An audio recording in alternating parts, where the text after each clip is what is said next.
मेरा नाम महिमा है और मेरी शादी एक ऐसे शख्स से हुई थी जो कुवैत में सालों से नौकरी कर रहा था और शादी के लिए वतन आया था।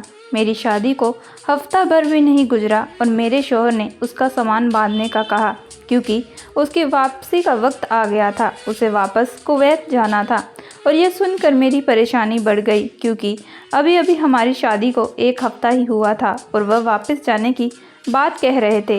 और शादी से पहले मेरी सखियों ने मुझे बताया भी था कि परदेसी से शादी करके ज़िंदगी बिताना बहुत ही मुश्किल है क्योंकि शादी के बाद वह तो परदेश चला जाएगा और तुम यहीं बैठकर ज़िंदगी भर इंतज़ार करती रह जाओगी। और मैं तो चाहती थी कि मेरी शादी जब भी किसी के साथ भी हो तो मैं अपने पति के साथ ही रहूं, लेकिन यह शादी मेरे मामा ने करवाई थी क्योंकि मेरे मामा ने बचपन से मुझे पाल पोस कर बड़ा किया था। मेरे माता पिता की मौत बचपन में ही हो गई थी और ना ही मेरा कोई भाई बहन था। लड़का अच्छा था, इस वजह से मैंने शादी के लिए हाँ कर दी। मैंने सोचा था कि शादी के बाद मैं भी अपने पति के साथ ही विदेश चली जाऊंगी, लेकिन मुझे यह मालूम नहीं था कि मेरा शौहर इतनी जल्दी मुझे छोड़कर वापसी के लिए परदेश चला जाएगा। मैंने अपने शौहर से कहा, इतनी जल्द आप वापस जा रहे हैं? वह कहने लगा कि मजबूरी है, मेरी वहाँ नौकरी है, मैं ज़्यादा अरसा यह नहीं रख सकता वरना मेरी नौकरी खतरे में पड़ जाएगी। यह सुनकर मेरी आंखें नम हो गई और मुझे गुस्सा भी आ रहा था। मुझे सामान बांधने का कहकर अयाज बाजार चले गए और कोई 20 किलो से भी ज़्यादा फिटकरी खरीद कर लाए और कहने लगे, इसे भी मेरे सामान में रख दो। इतनी सारी फिटकरी देखकर मैं हैरान हुई। मैंने कहा कि आप वहां जाकर इसका क्या करेंगे? यह तो बहुत सारी है और इससे तो आपके सामान का वज़न भी बढ़ जाएगा और अलग से पैसे भरने पड़ेंगे। उन्होंने कहा कि वहाँ इसकी अहमियत बहुत ज़्यादा है। वहाँ की औरतें इस फिटकरी को खरीदने के लिए तड़पती हैं। तकरीबन सभी घरों में यह वहाँ मौजूद होती है। मैं जब भी जाता हूँ वापसी में फिटकरी ज़रूर लेकर जाता हूँ। अयाज की बातें सुनकर मैं बहुत हैरान थी क्योंकि हमारे यहाँ तो हर एक दुकान पर फिटकरी आसानी से मिल जाती है। खैर, अयाज मुझे छोड़कर चले गए। अयाज के जाने के कुछ दिन बाद ही मेरी एक सहेली मुझसे मिलने के लिए मेरे ससुराल आई। मैं उससे मिलकर बहुत खुश हुई। हम दोनों ने मिलकर ढेरों बातें की। फिर उसने मुझसे मेरे पति के बारे में पूछा तो मैंने उसे बताया कि वो वापस कुवैत जा चुके हैं। मेरी बात सुनकर मेरी सहेली ने कहा, मैंने तो तुम्हें पहले से ही कहा था कि एक परदेसी से शादी करना और शादी करके ज़िंदगी बिताना बहुत ही मुश्किल होता है क्योंकि मैं भी इस दौर से गुज़र रही हूँ। फिर बातों ही बातों में मैंने अपनी सहेली को यह भी बताया कि मेरे पति अपने साथ में 20 किलो फिटकरी भी साथ लेकर गए हैं। पता नहीं वह इस फिटकरी का क्या करेंगे। यह बात सुनकर मेरी सहेली ने मुझे तुरंत ही कहा कि मेरे करीब की आंटी की बेटी की भी शादी विदेश में एक लड़के के साथ हुई थी। वह शादी करके विदेश चला गया और वह यहीं रह गई। विदेश जाने के बाद उसका पति भी फिटकरी लेकर जाता था। शादी के करीबन 1 से 2 मंथ बाद उन दोनों का तलाक हो गया क्योंकि वह इस फिटकरी का गलत इस्तेमाल करता था, क्योंकि वहाँ की औरतों के साथ गलत संबंध बनाता था। इस फिटकरी को तेल में मिलाकर कुछ अलग तरीके से इस्तेमाल किया जाता है। ये बातें सुनकर मैंने तुरंत अपनी सहेली से कहा कि नहीं, इस तरीके की कोई बात नहीं है। उसने मुझे कहा, फिर बताओ, फिर तुम्हारा पति इतनी सारी फिटकरी लेकर क्यों गया है? वहाँ पर क्या फिटकरी नहीं मिलती? तो मैंने उसे भी वही बताया जो मेरे पति ने मुझसे कहा कि वहाँ की औरतें इस फिटकरी का अलग तरीके से उपयोग करती हैं, बल्कि उनका तो कहना था कि इस फिटकरी के लिए वहाँ की औरतें तड़पती हैं। मेरी बात सुनकर मेरी सहेली ने कहा कि देखो, कहीं ऐसा न हो कि तुम्हारा पति भी वहाँ पर किसी और के साथ में संबंध हो, इस वजह से वह यहाँ से फिटकरी लेकर गया हो। मैंने तो अपनी सहेली को कह दिया था कि इस तरीके की कोई बात नहीं है, लेकिन मेरी सहेली के जाने के बाद मेरे दिल दिमाग में यही सारी बातें चल रही थी। मुझे समझ में नहीं आ रहा था कि मैं क्या करूँ।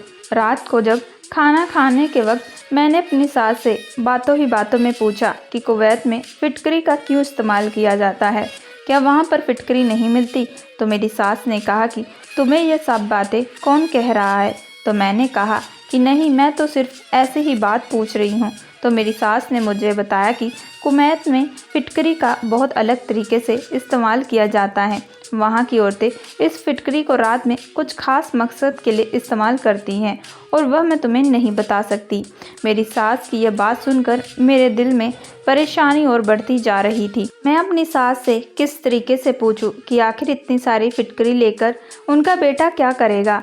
धीरे धीरे मेरे दिमाग में यही सब चलने लगा कि मेरा शौहर भी मुझे 2 महीने के बाद ना छोड़ दे।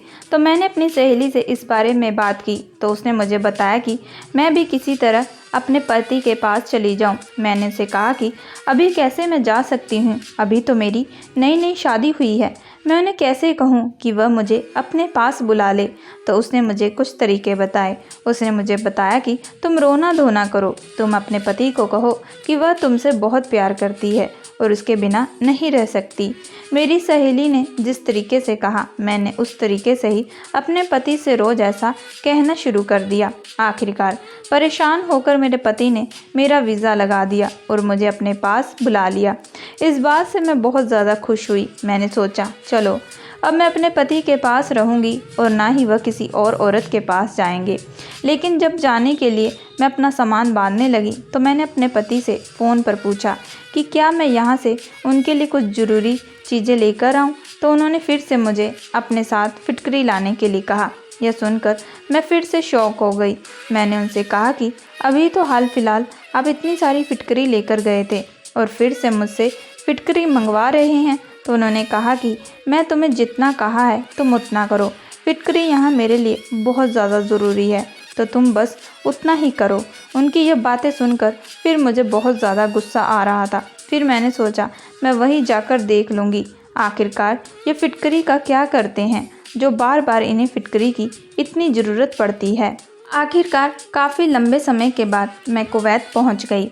कुवैत पहुंचते ही मेरे पति ने मुझसे मिलने की बजाय वह सीधा ही मुझसे पूछने लगे कि क्या मैं अपने साथ फिटकरी लेकर आई हूं। मुझे इस बात पर बहुत हैरानी हुई। मुझे लगा कि वह मेरे से पूछेंगे कि सफ़र कैसा रहा, लेकिन उन्होंने तो फिटकरी के बारे में पूछा।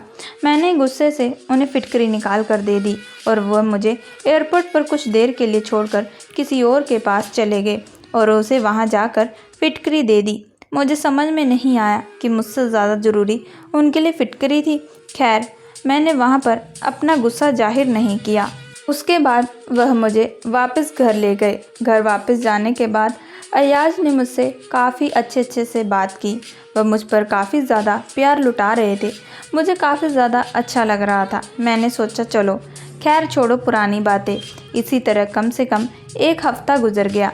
अयाज के साथ मैं इस तरह डूब गई थी कि मैंने वह फिटकरी वाली बात उनसे पूछी ही नहीं।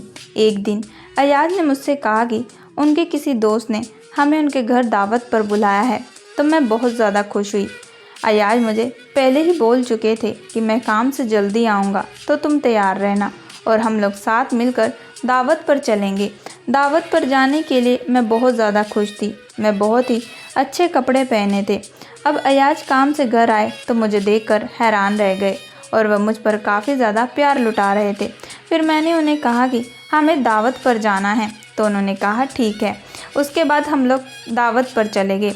दावत पर जाने के बाद हमारा काफ़ी अच्छे से उनके दोस्त ने स्वागत किया। उनके दोस्त का भी शादी हो चुकी थी और उसकी बीवी का नाम रुबीना था।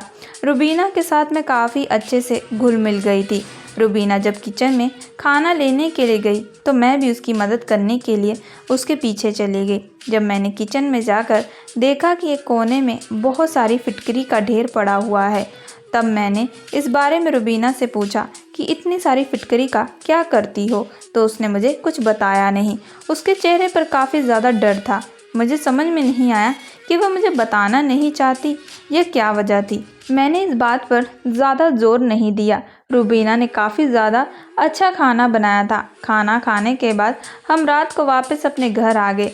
मैंने अपने पति से फिर से पूछा कि रुबीना के घर पर मैंने फिटकरी देखी थी और आप भी इतनी सारी फिटकरी अपने साथ लेकर आए थे और मुझसे भी बहुत सारी फिटकरी आपने मंगवाई थी। आखिर यहाँ फिटकरी का किस लिए इस्तेमाल किया जाता है जो यहाँ की औरतें इस फिटकरी की इतनी दीवानी हैं। अयाज ने कहा कि तुम इन बातों को छोड़ो। अयाज की बातें सुनकर मुझे बहुत बहुत गुस्सा आ रहा था। मैंने उनसे फिर दोबारा पूछने की ज़रूरत नहीं समझी। मैंने सोच लिया था कि इन सब मामलों की वजह से मैं अपना रिश्ता ख़राब नहीं करूँगी, क्योंकि अयाज मुझसे बहुत प्यार करते थे और मेरा बहुत ज़्यादा ख्याल रखते थे। जब से मैं कुवैत आई थी वह मुझ पर बहुत ज़्यादा प्यार लुटा रहे थे, मेरी हर ख्वाहिशों को पूरा कर रहे थे। इसी तरह दिन गुजरते गए। फिर एक दिन अयाज ने मुझे कहा कि वह मुझे कुवैत घुमाने लेकर जाएगा। जब से यहाँ मैं आई थी बिल्कुल घूमने कहीं नहीं गई थी, सिर्फ घर पर ही रहकर अयाज के साथ वक्त गुजार रही थी। लेकिन जब रास्ते में हम जा रहे थे तो अयाज ने अपने हाथों में फिटकरी का लिफाफा पकड़ा था और उनका फ़ोन मेरे हाथ में था। जब उनका फ़ोन बजा तो मैंने उठा लिया। जब फ़ोन मैंने उठाया तो दूसरी साइड में एक औरत की आवाज़ सुनाई दी। मैं ये बात सुनकर बहुत हैरान हुई। मुझे समझ में नहीं आया ये औरत कौन थी। जब मैंने अजायत को बताया कि किसी औरत का फ़ोन आया है तो उन्होंने फटाफट मेरे हाथों से फ़ोन को छीन लिया। उनका इस तरह से व्यवहार मुझे बहुत ज़्यादा परेशान कर दिया। एक तरफ वह मुझसे बहुत प्यार करते थे और दूसरी तरफ उनका ये रवैया। थोड़ी दूर चलने के बाद अयाज ने मुझे एक जगह खड़े होने के लिए कहा और वह फिटकरी का लिफाफा लेकर दूसरी साइड में चले गए और वहां जाकर फिटकरी का लिफाफा दे आए। मेरे दिमाग में बहुत सारी बातें चलने लगी। मुझे लगा कि मेरे पति का किसी और औरत के साथ संबंध है, तभी तो वह इतनी सारी फिटकरी उसको देकर आए हैं। मैंने सोच लिया था रात को जब घर वापस जाएंगे, घर जाने के बाद आज मैं उनसे बात कर लूँगी कि यह फिटकरी का मामला क्या है। आखिर इतनी सारी फिटकरी इस औरत को क्यों दिए हैं और इस औरत का क्या संबंध है उनके साथ। कुवैत घूमने के बाद हम लोग वापस रात को घर आ गए।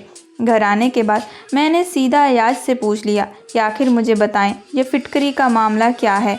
अगर आपने इस बार मुझे फिटकरी के बारे में नहीं बताया तो मैं आपको तलाक दे दूंगी और आपके साथ नहीं रहूंगी, क्योंकि आप दूसरी औरतों के साथ गैर संबंध बनाते हैं। इस बात पर अयाज ने मुझे बताया कि मैं जैसा सोच रही हूँ वैसा बिल्कुल नहीं है। तो मैंने उन्हें कहा कि अगर ऐसा कुछ नहीं है तो आज आप मुझे सच बता ही दें। फिर कुछ देर बाद अयाज ने मुझे बताया कि ठीक है, आज मैं तुम्हें सच बता ही देता हूँ, पर तुम इस बात को लेकर ज़्यादा मत सोचना। कुवैत की औरतें फिटकरी का इस्तेमाल बहुत तरीके से करती हैं। नारियल के तेल में मिलाकर यह तेल तैयार किया जाता है। इसे कुछ और तेल को तकरीबन 3 महीने रखकर तैयार किया जाता है, तो फिर उसमें फिटकरी मिलाकर उसे 2-3 दिन तक रख दिया जाता है और उसके बाद रोज़ रात को इस तेल वाली फिटकरी को पीसकर इस्तेमाल किया जाता है। यहाँ की औरतें रोज़ रात को अपने पेट और नाक पर लगाती हैं और उनका मानना है कि ऐसा करने से उनके यहाँ औलाद बेटा पैदा होगा। और सुना है कि वाकई जो औरतें फिटकरी का इस्तेमाल करती हैं उनके यहाँ लड़के ही पैदा होते हैं। मैंने कहा कि अगर यही बात थी तो उन्होंने मुझे पहले क्यों नहीं बताया। तो उन्होंने कहा कि मैं तुम्हें यह पहले नहीं बता सकता था क्योंकि यहाँ यह सब काम चुपचाप होता है। कुवैत की औरतें इस राज को कभी भी किसी को बताना नहीं चाहती, बल्कि अपने पतियों को भी नहीं। और मैं भी नहीं चाहता था कि तुम मेरे बारे में गलत सोचो, क्योंकि मेरी इस तरीके की सोच बिल्कुल नहीं है। लड़का हो या लड़की, यह दोनों ऊपर वाले के हाथ में होता है और मुझे दोनों ही बहुत प्यारे हैं और मैं नहीं चाहता कि तुम्हारे दिमाग में इस तरीके की कोई भी बात आए। इस वजह से मैंने तुम्हें इस बारे में बिल्कुल कुछ नहीं बताया। अयाज की बातें सुनकर मैं बहुत खुश हुई और मैं ऊपर वाले का शुक्रिया अदा करने लगी कि इतना अच्छा इंसान उन्होंने मेरी ज़िंदगी में दिया है। उसके बाद हम लोग खुशी खुशी रहने लगे। कुछ महीनों के बाद मुझे एक लड़की पैदा हुई। अब तो अयाज मुझसे भी ज़्यादा अपनी बेटी से मोहब्बत करते थे। मैं यह सब देखकर बहुत खुश थी और फिर से मैंने अपने रब का शुक्रिया किया। दोस्तों, मैं आशा करती हूँ कि आप लोगों को ये कहानी पसंद आई होगी। अगर आप लोगों को ये कहानी पसंद आई है तो प्लीज़ हमारे चैनल को लाइक एंड सब्सक्राइब ज़रूर करिएगा एंड बेल आइकन का बटन ज़रूर दबाइएगा।